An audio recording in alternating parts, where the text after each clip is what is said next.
Olá pessoal, tudo bem? Eu sou Analice Vargas de Carvalho, sou cirurgiã dentista. Vou falar para vocês sobre dois assuntos que acontecem muito hoje em dia: bruxismo e apertamento dental. O que é bruxismo? Bruxismo é o ato de ranger os dentes. É a pessoa que à noite, involuntariamente, trava sua maxilar de uma certa forma que ela começa a ranger, raspar um maxilar no outro. E aí o que acontece? Desgasta o dente. Hoje o bruxismo ele é comum em crianças também.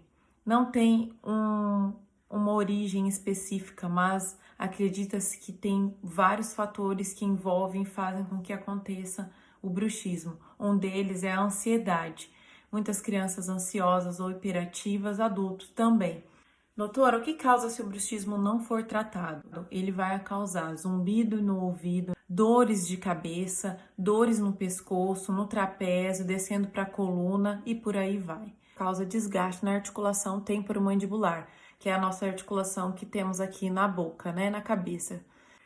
Quais são os tipos de tratamento? Bem, temos dois basicamente.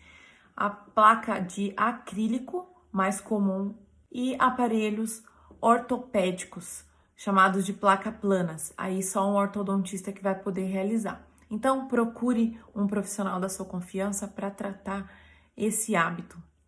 Para você que tem bruxismo, é só cuidar, para você voltar a ter conforto e qualidade de vida. Um beijo, espero que tenham gostado. Até a próxima!